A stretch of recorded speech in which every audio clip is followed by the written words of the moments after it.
안녕하세요. 저는 잠실에 거주하는 34살 여자예요.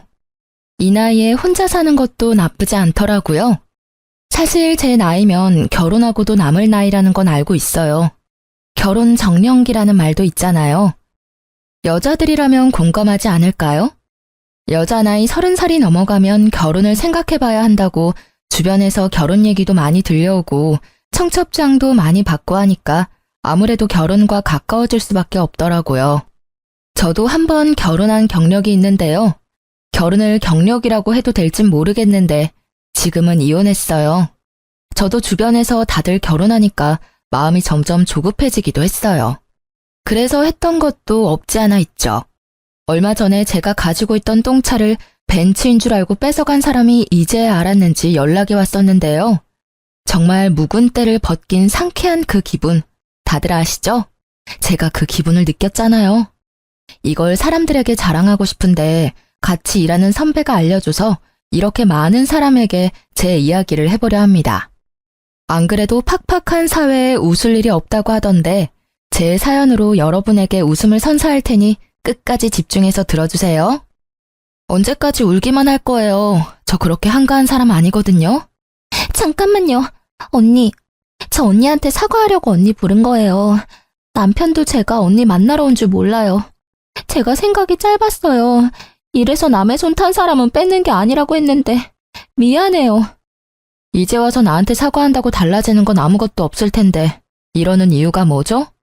그쪽 남편이랑 이혼하고 싶어서 저한테 찾아왔어요?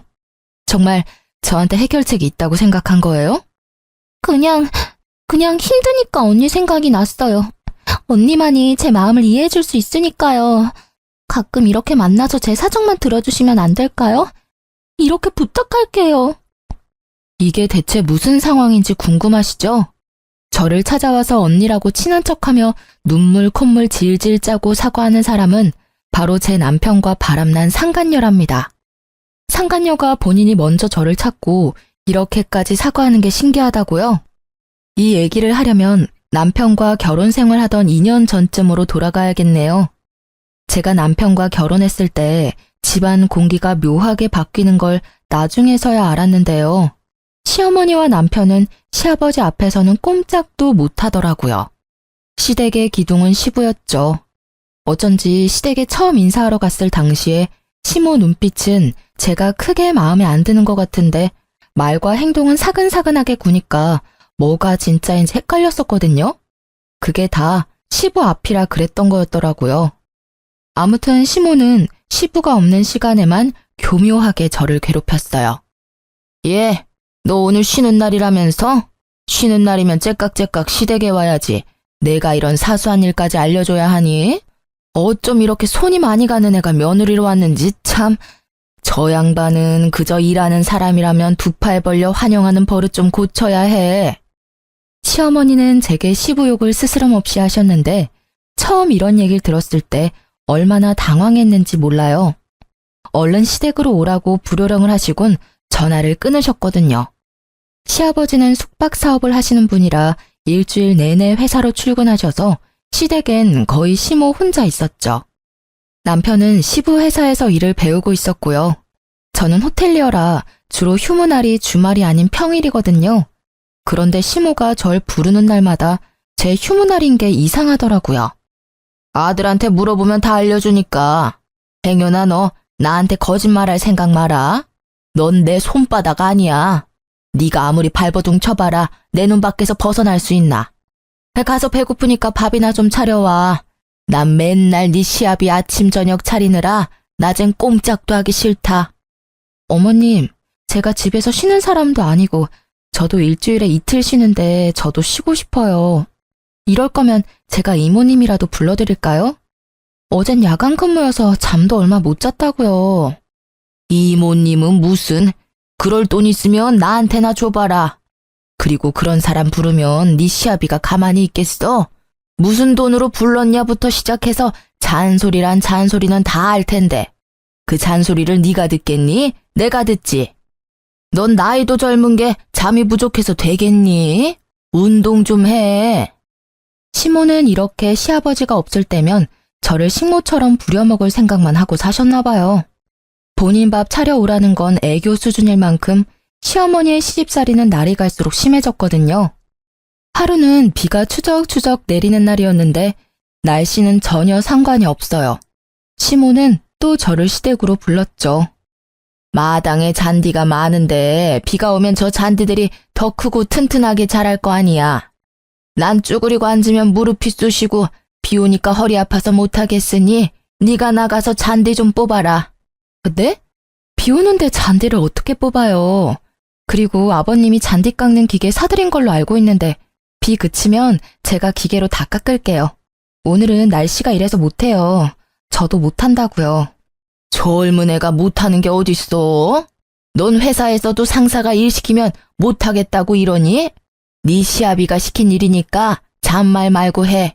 안 해놓고 있다가 그 양반 퇴근하고 오면 또 나만 혼나잖아. 참, 기계로 밀면 얼마 못 가서 바로 자라니까 직접 네 손으로 하나하나 뿌리까지 확실히 뽑아야 한다. 시모는 자기가 해야 하는 일을 보란 듯이 저에게 시키고는 했어요. 그러면서 본인은 방에 들어가서 친구와 통화하는 건지 깔깔대는 목소리가 거실까지 들리길래 그 가증스러운 목소리에 열이 끝까지 받더군요. 비옷을 갖춰 입고 마당으로 나갔습니다. 시어머니가 마당 모퉁이에 작은 텃밭을 가꾸시거든요. 저는 속에서 끓어오르는 화를 참지 못하고 시모가 텃밭에 열심히 심어놓은 상추, 쪽파, 방울토마토 싹을 전부 다 뽑아서 텃밭을 흐트려 놓고는 몰래 집으로 돌아갔죠. 네, 간단히 말하면 시모 텃밭을 망쳐놓고 도망친 거예요. 왜 그런 말이 있잖아요. 잘하면 잘할수록 내가 할 일은 더 늘어나기 마련이라고. 시모가 딱 그런 부류인 것 같길래 더는 나한테 일 시키지 말라고 제대로 알려줬네요. 집에 가서 샤워를 마치고 낮잠까지 자고 일어났는데요. 눈을 뜨자마자 전화가 울리길래 봤더니 시모더라고요. 창밖을 보니 비가 그쳐 있길래 상쾌하게 전화를 받았습니다. 네, 어머님. 너 미쳤어? 잔디만 뽑으랬더니 내 텃밭에 심은 소중한 우리 애들은 왜 뽑아놓고 지랄이야? 당장 우리 애들 살려내. 내가 힘들게 싹트게 한 내 새끼들 살려놓지 못해? 어머, 제가 그랬나요? 참, 이제야 생각난 건데 제가 식물엔 취약해서 잔디가 어떻게 생겼는지 잘 모르거든요. 다 똑같이 쓸모없는 풀떼기처럼 생겼길래 그것들도 잔디인 줄 알고 뽑아버렸나 보다. 죄송해요. 모르면 물어봤어야지. 너 지금 나 야구를 하고 이러는 거야? 시어미가 며느리한테 일 좀 시켰다고 이래? 제가 그럴 리가 있나요? 그렇게 잘 아시면 어머님이 직접 뽑으시지 그러셨어요. 그랬으면 어머님이 아끼는 소중한 아가들도 지금쯤 더 컸을 텐데. 그러니까 다음부턴 직접 하세요. 시모는 언성을 더 높이면서 욕을 하길래 모른 척하고 그대로 전화를 끊어버렸어요. 그러니까 시모가 저에게 식물과 관련된 일은 절대 다시는 시키지 않는 걸 보고 속으로 얼마나 웃었는지 모르겠네요. 제가 또 무슨 실수를 할지 모르는 두려움에 한숨만 푹푹 쉬면서 본인이 하시는데 마음 같아선 동영상으로 남겨놓고 우울할 때마다 보고 싶더라니까요. 그 후로 조용할 줄 알았는데 어버이날에 정말로 일이 터지고 말았습니다. 어버이날에 제가 또 휴무여서 남편은 회사 출근하고 저 혼자 시댁에 일찍 갔는데요. 내가 요즘 피부가 푸석푸석하고 윤기가 없는 게 얼굴에 팩을 좀 해야겠어. 네, 그러세요. 그런데 집에 팩이 없는데 넌 젊으니까 피부 관리하는데 잘 알 거 아니야? 시모 말을 듣고 아, 이번엔 나더러 팩을 사와 달라고 심부름까지 시키는구나 하는 생각이 들더군요. 제가 움직이지도 않고 주방에서 설거지를 하고 있자 시모는 포기하지 않고 옆에서 신경 쓰이게 팩해야 한다고 징징대길래 짜증이 나서 고무장갑을 던지듯이 싱크대에 올려놓고 팩 사러 나갔다 온다고 했는데요. 예, 지금 뭐 하는 거니? 난 화장품 가게에 파는 화장품은 뭐가 들었는지 믿을 수가 없어. 아무리 좋은 성분이 들어갔다고 해도 내 피부가 워낙 예민해서 함부로 못 쓰거든? 네? 그래서요? 그래서는 뭐가 그래서야. 네가 직접 만들어서 해줘야지. 수제팩 알지? 요즘 집에서 다들 건강한 재료만 가지고 직접 만들어서 팩하니까 피부가 반질반질하더라고. 난 방에 가서 좀 누워 있을 테니 얼른 만들어서 가지고 와라. 다시 생각해도 저때 시모가 얼마나 얄미운지. 팩을 만들어서 시모에게 가져가는 동안 입에서 욕이 끊이질 않았죠. 대체 뭘로 팩을 만들어야 하는지 머리가 새하했거든요. 그러다 냉장고를 열어보니까 오이가 눈에 보이대요. 오이 팩은 집에서도 많이 하니까 오이를 써야겠다 했는데요. 오이가 흐물흐물한 게 상태가 영 좋아 보이진 않았어요. 하지만 오이를 입에 넣을 게 아니잖아요. 어차피 먹는 게 아니니까 오이를 믹서기에 갈아서 시모 얼굴에 얹어줬더니 좋아하더라고요. 그때 거실에 있는 전화기가 울렸고 시모가 벨소리 시끄럽다며 얼른 나가서 전화나 받으라고 하더군요. 받았더니 시아버지였어요. 나 오늘 일찍 집에 들어가니까 일찍 저녁 먹자고. 내 말 들었어? 왜 대답이 없어? 아버님, 저예요, 미선이요. 제 목소리에 시아버지도 한참 말이 없으셔서 전화를 끊어야 하나 시모를 불러야 하나 고민하고 있는데 다시 들리는 시아버지 목소리에 마른 침을 삼키며 집중했어요. 1시간 내로 집에 들어갈 테니 가지 말고 기다리고 있어라. 오랜만에 같이 저녁이나 먹자꾸나. 방에 돌아가서 팩을 해주며 시모에게 조금 전 통화 내역을 알려주려는데 제 말을 들으려고 하지 않더군요. 그저 자기 얘기 좀 들어보라면서 제 말을 자꾸 끊길래 저도 시부가 온다고 말하지 않았죠. 시모가 팩한 지 1시간 가까이 지났을까요? 갑자기 시어머니가 화를 내더라고요. 너 때문에 이게 뭐야? 내 피부 좀 봐. 팩하다가 따가운 게 도저히 못 참겠어서 거울을 봤는데 내 피부 대체 왜 이러니? 너 나한테 무슨 짓을 한 거야? 여기 뾰루지까지 올라왔잖아. 에이! 시모는 발악을 하더니 손에 들고 있는 축축한 오이팩 시트를 제 옷에 집어 던지기까지 했어요. 저도 열이 받아서 한마디 하려는 순간 시부가 등장하는 바람에 계획을 바꾸기로 했습니다.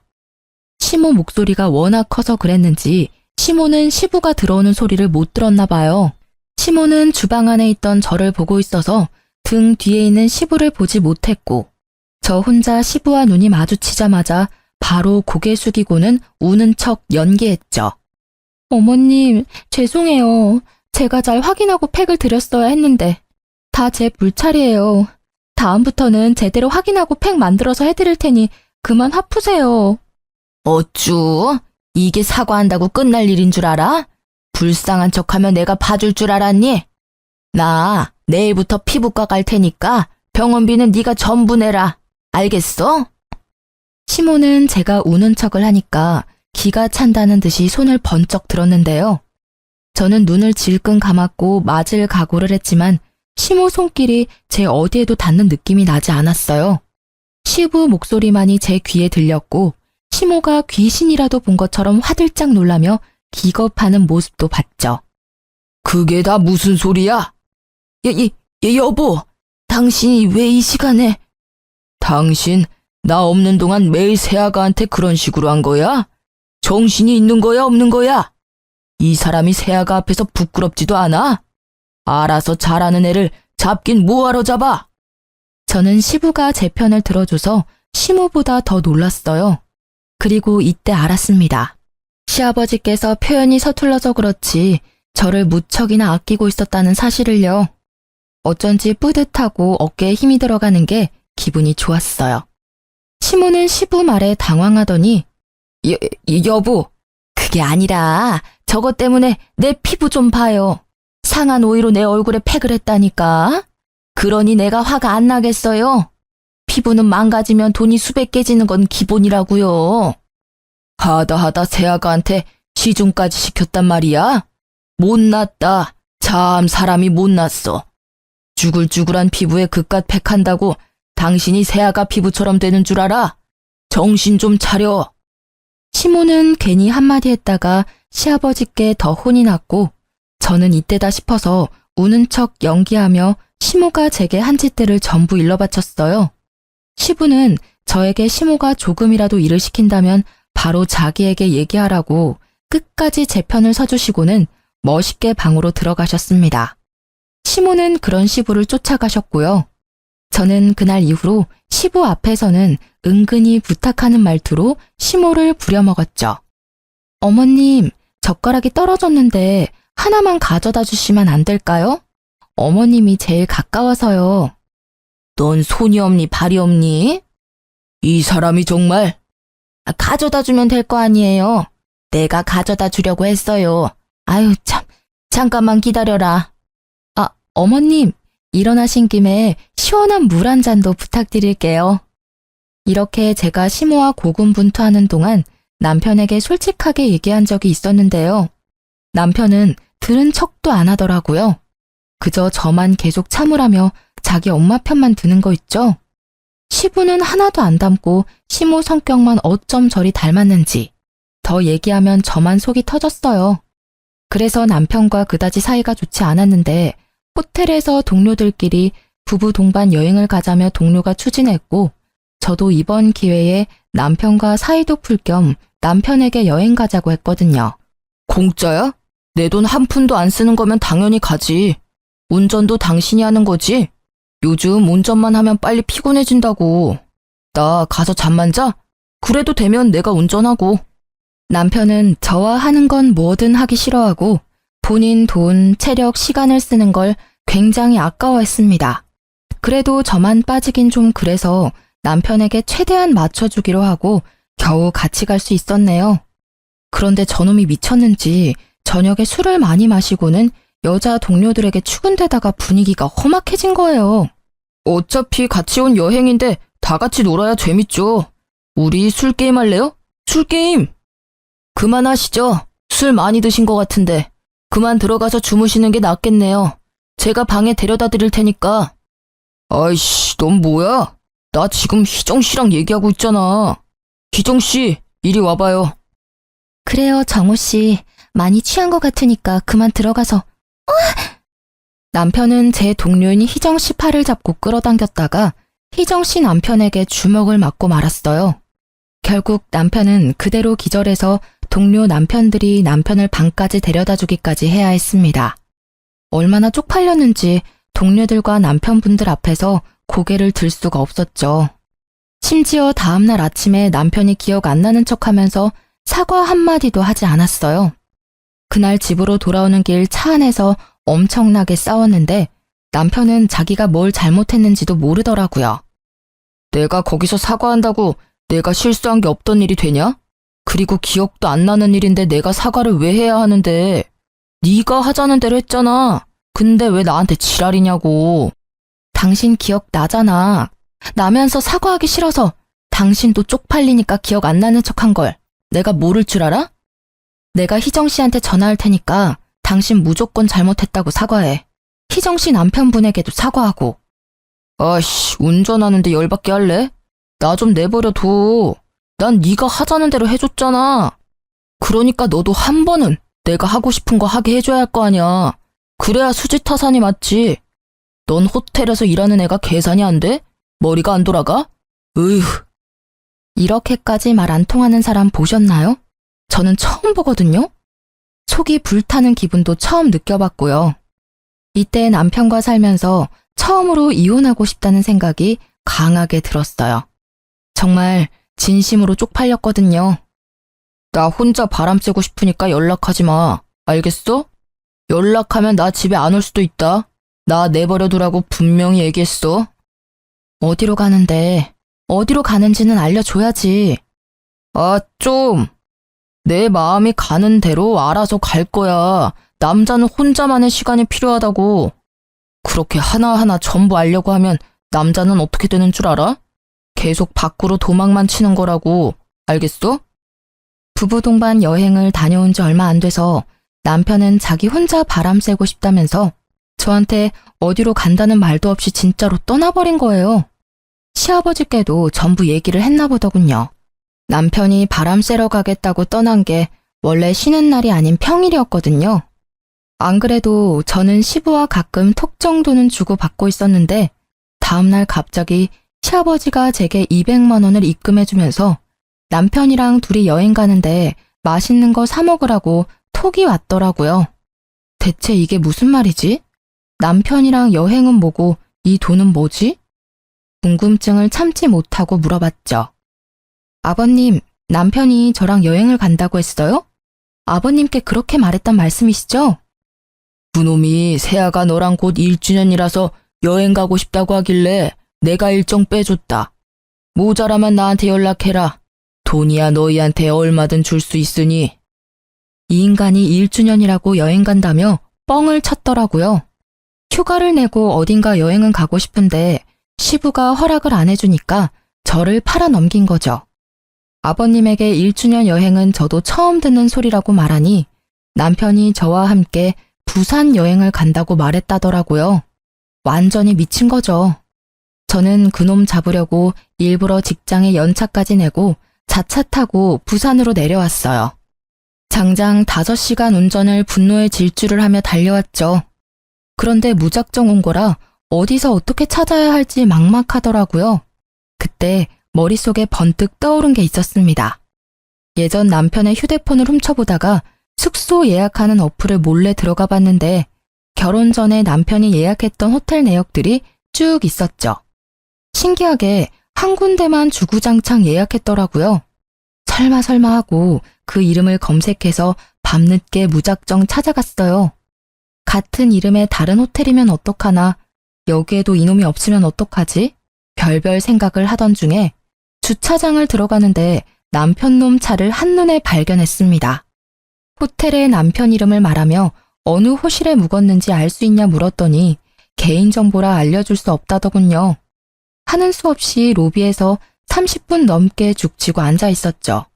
밖에서 익숙한 얼굴이 여자와 팔짱을 끼고 걸어 들어왔죠. 네, 저도 처음엔 잘못 본 줄 알았는데 빠르게 현실을 인정하고 재빨리 휴대폰을 들어 몰래 사진을 몇 장 찍었네요. 그리고 모자를 푹 눌러쓰곤 두 연놈들이 탄 엘리베이터를 급히 탔습니다. 저도 이때 무슨 생각으로 이랬나 몰라요. 그놈들 당당히 7층을 누르길래 전 10층을 눌러놓고 모르는 척 기다렸다가 그들이 내리고 슬그머니 뒤를 밟았어요. 저들이 호실 문을 닫으려는 찰나에 재빨리 발을 끼워놓고는 모자를 던지고 말했죠. 야, 이 미친 새끼야. 넌 네 아버지까지 속이고 부산에 와서 딴 년이랑 뒹굴고 있냐? 너 진짜 겁대가리를 상실했구나. 혼자 바람 쐬러 간다더니 둘이 한 몸이 된다는 말이었어? 저는 바로 남편 머리채를 잡았고 상간녀는 누구냐며 소리를 지르며 절 떼어내려길래 발로 차버렸어요. 남편 머리털을 다 뽑을 기세로 머리채를 잡고 놓아주지 않았습니다. 눈에 뵈는 게 없는 사람이 짐승과 비슷해진다는 걸 톡톡히 보여주고는 제 풀에 지쳐 남편과 상간녀를 놓아주었네요. 그래, 어차피 들켰으니까 솔직하게 말할게. 나 당신이랑 같이 살기 싫어. 당신이 내 운명인 줄 알았는데 아니었나 봐. 결혼하고 나니까 내 마음이 팍 식은 걸 어떡해? 그게 내 잘못이야? 원래 사람은 이 사람 저 사람 많이 만나야 내 사람을 찾을 수 있는 거라고. 그러니까 우린 원래 인연이 아니었던 거지. 그니까 좋게 생각하고 좋게 이혼하자. 맞아요, 언니. 언니도 솔직히 오빠랑 결혼할 만큼의 인연은 아니었다고 생각하지 않았어요? 저랑 오빠랑은 좋아하는 것도 싫어하는 것도 하나부터 열까지 다 똑같은데 이런 사람 놓칠 수는 없잖아요. 언니가 이혼만 해주면 절대 언니 앞에 안 나타날게요. 언니 인연도 제가 적극적으로 찾아드릴게요. 참 수준 떨어지는 남편과 상간녀의 말에 할 말이 없더군요. 저들과 한 공간에서 같은 공기를 마시고 있다는 게 소름 끼치게 싫더라고요. 끼리끼리 잘 만났네. 그래, 어린 년 만나는 저놈이나 유부남 만나는 어린 년이나 너희가 얼마나 열렬히 사랑하는진 내 알 바 아니고 네 놈은 각오 단단히 하는 게 좋을 거야. 내가 아버님께 가서 다 잃을 거거든. 엥? 언니, 유치하게 그게 뭐예요? 오빠 아버지께 말하면 저랑 헤어지게 해준대요? 상간녀는 사태가 심각한 줄도 모르고 쳐웃고 있었는데 남편은 제 말에 얼굴빛이 사색이 됐어요. 그러면서 제 발 아래 넙죽 엎드리면서 제발 아버지께는 성격 차이로 이혼한다고 말해달라 빌기 시작했죠. 상간녀가 남편에게 왜 그러냐고 모양 빠지니까 그만하라고 속닥대는데 남편이 상간녀의 입을 막기 시작했죠. 어쨌든 저는 증거도 수집했고 현장을 적발했으니 이제 남은 건 시부에게 말하는 일만 남았어요. 남편은 다음날 상간녀를 버리고 나왔는지 출근을 했더라고요. 그럼 뭐 하나요? 저는 이미 실시간으로 시부에게 사진을 전달해드렸는걸요. 시부는 당연 남편 얼굴을 보자마자 풀스윙으로 뺨을 날렸고 제가 왔을 땐 뺨이 보기 좋게 퉁퉁 부어있더라고요. 네 놈이 감히 새아가를 두고 나한테 거짓말까지 하면서 딴 여자를 만나고 다녔단 말이야? 내 회사에 망신을 주려고 작정을 했구나. 저런 썩을 놈, 지 엄마랑 똑같아서 모자라고 한심한 놈. 내가 널 봐주고 참아준 건 새아가 때문이란 걸 몰랐던 모양이구나. 더는 못 보고 있겠다. 난 더는 널 내 아들이라고 생각하지 않고 평생 너한테 경제적인 지원은 끊겠으니 그딴 식으로 굴 거면 너 알아서 살아. 시부는 남편이 변명할 기회도 주지 않고 막말도 서슴지 않으셨어요. 화가 나니까 정말 무섭더라고요. 왜 시모와 남편이 시부 앞에서 그동안 찍소리도 못했는지 알게 된 날이라고나 할까요? 남편은 시부 바짓가랑이를 붙잡고 애원했어요. 아버지, 그건 안 돼요. 그래도 제가 아버지 아들인데 경제적 지원을 끊겠다뇨. 제가 뭘 그렇게 잘못했다고 그러세요? 전 사랑하는 사람을 만났을 뿐인데 그게 이렇게까지 할 일이라고요? 이놈이 그래도 정신을 못 차리고 얼마나 더 쳐맞아야 정신 차릴 거야? 그 입을 당장 뜯어버리기 전에 조용히 사과하지 못해? 시부 말씀대로 정말 못나도 너무 못난 모습에 있는 정 없는 정 오만 정이 다 떨어지더라고요. 못난 아들 때문에 마음고생하게 해서 미안하구나. 내 저놈을 대신에 사과하마. 대아가 넌 어떻게 하고 싶으냐? 네가 하자는 대로 해줄 테니 얼른 말해봐.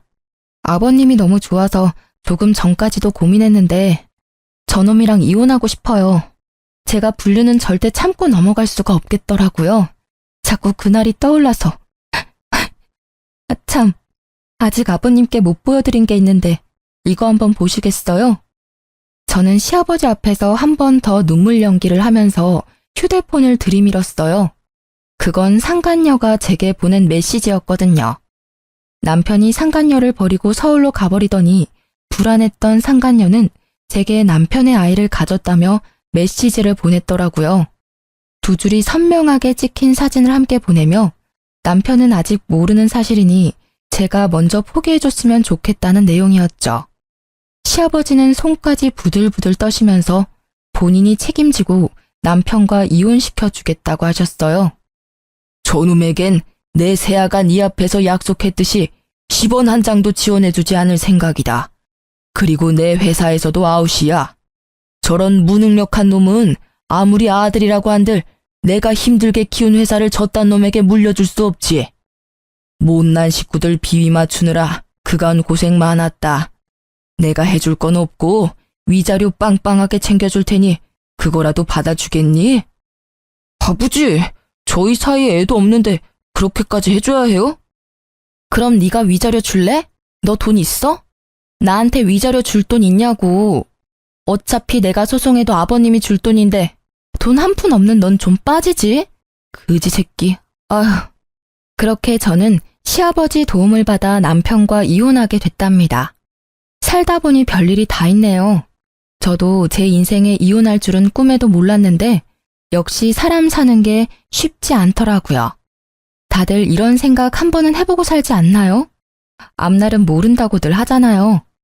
그래도 전 시부와는 종종 연락을 주고받고 있어요. 아버님처럼 좋은 인생 선배를 그딴 놈 때문에 잃기는 싫었거든요. 그렇게 전 남편과 이혼하고 7개월이 지났을 때였는데 모르는 번호로 전화가 와서 받았는데요. 상간녀더라고요. 이 여자가 저한테 볼 일이 뭐가 있어서 연락했는지 궁금해서 만났죠. 언니, 정말 보고 싶어 죽는 줄 알았다고요. 안 만나주면 어쩌나 걱정 많이 했는데 나와줘서 고마워요. 그리고 미안해요.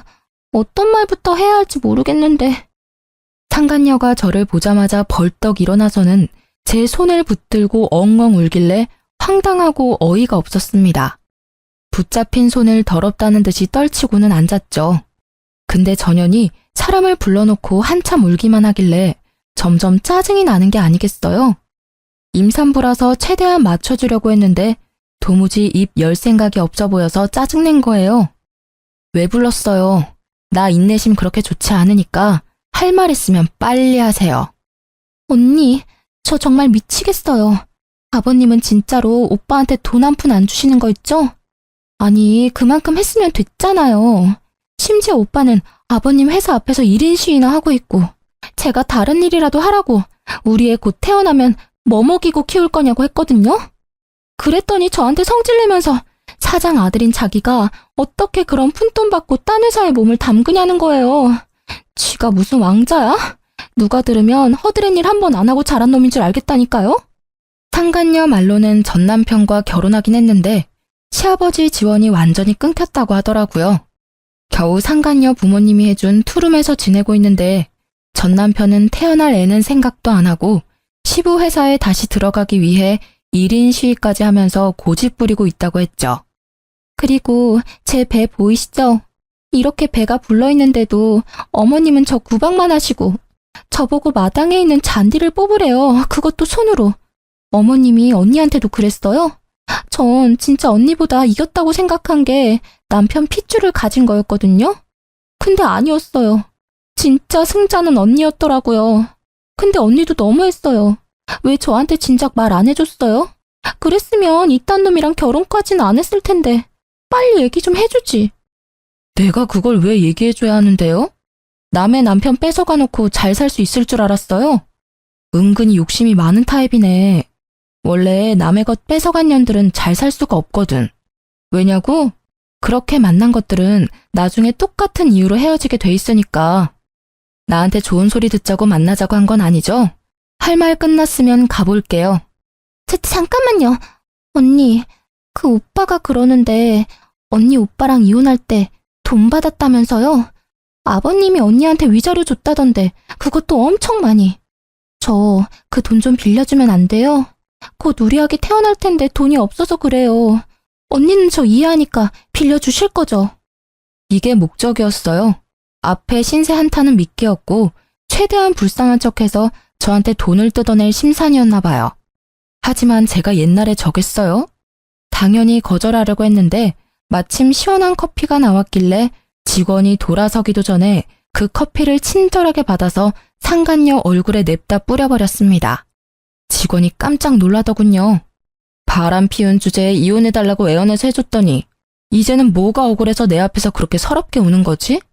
야, 태어날 애가 너 따위 년처럼 살길 바라지 않으면 지금부터 정신 차리고 똑바로 행동해. 그리고 아버님이 주신 위자료 그거?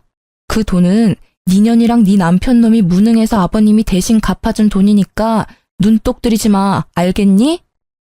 이게 대체 무슨 짓이야? 뱃속에 애가 있다고. 너 미쳤어? 끝까지 이기적이네. 난 너 같은 년 보고 싶지 않고 하소연 들어주고 싶지도 않았어. 그러니까 나한테 다시는 연락하지 말고 다시는 호텔 앞으로 찾아오지도 마. 또 찾아온다면 덜 힘들다고 생각하고 니년 식구들에게 자꾸 날 찾아온다고 얘기할 테니까. 몸도 마음도 더 힘들어지면 그땐 날 찾을 기운도 없지 않겠어? 야, 이 미친년아. 나한테 남편 뺏긴 주제에 어디서 잘난 척이야? 내가 너한테 진짜 미안해서 사과한 줄 알아? 돈 받으면 너 같은 건 상종도 안 하려고 그랬다고. 남편 뺏겨서 아직도 나한테 자격지심이라도 남아서 이래? 너 설마 아직도 우리 오빠 좋아하니? 저는 상간녀 말에 참지 못하고 뺨을 날렸어요. 맞을 만한 말만 골라서 하는 것도 재주라면 재주라고 해줘야겠죠? 내가 그딴 똥차를 뭐하러 아직도 좋아하겠어? 네가 대신 걷어가줘서 얼마나 홀가분한데. 너도 그 똥차 처분하고 싶어서 나 찾아왔잖아. 아니야? 근데 어쩌냐? 너도 똥차라서 벤츠는 절대 못 만날 텐데. 너도 네 오빠랑 잘 맞는다고 좋아했으니까 평생 둘이 오래오래 행복하게 살아. 그러고는 자리에서 일어나 제 커피값만 계산하고는 카페에서 나왔습니다. 직원분도 얼떨떨해서는 제가 커피를 쏟아서 의자를 훼손한 값까지 건네니까 처음엔 거절하길래 손에 쥐어주고 나왔네요. 마지막에 본 상간녀의 허탈한 표정은 아직도 잊히지 않아요. 정말 속이 뻥 뚫리는 기분이었거든요. 저는 여전히 호텔에서 근무하고 있어요. 돈 많은 시부가 제게 위자료로 3억을 주셨고 소형 아파트를 매매했습니다. 아, 세를 받는 돈은 제가 쓰는 건 아니고 친정 부모님께 전부 용돈으로 보내고 있어요. 그러고 보니 제가 친정 부모님 얘기를 너무 안 한 것 같네요. 실은 제가 글을 쓰게 된 건 친정 부모님 때문이 커요. 친정 부모님이 아직도 제가 전 남편과 이혼한 사유가 불륜 때문인 줄 모르시거든요. 일부러 말을 안 했어요. 말을 못하기도 했고요. 혹시 제 사연을 듣는 청취자분들 중에 부모님 입장이신 분들이 있다면 알려주셨으면 좋겠어요. 자식이 이혼했는데 알고 보니 그 이유가 불륜이었다고 한다면 어떤 감정일지 말이에요. 저는 부모님께서 쓰러지실까봐 걱정되는 마음에 저도 모르게 진실을 말하기 어려웠거든요. 저의 작은 배려가 혹시 부모님께는 상처가 되진 않았을지 실망하는 건 아닐지 걱정도 되네요. 고로 이번 기회로 라디오에 사연을 보내면서 친정 부모님께도 솔직하게 말해보려고 해요. 그러니 여러분이 저에게 용기를 북돋아 주셨으면 좋겠어요. 전 남편과 시모 욕도 많이 해주시면 좋고요. 그래도 그들에게 모든 대가는 받았다고 생각하니까 친정 부모님도 제가 거짓말한 걸 용서해 주시겠죠? 저는 전 시부와 종종 연락하면서 저 파렴치한 사람들이 언제까지 벌을 받는지 멀리서도 지켜보려고 합니다. 남의 것을 탐낸 자들의 최후가 어떨지 궁금하니까 그 최후가 하루빨리 오길 바라며 전 사연을 마치도록 할게요. 다들 좋은 하루 보내시고 좋은 인연들과 행복한 날 보내시길 바랄게요. 감사합니다.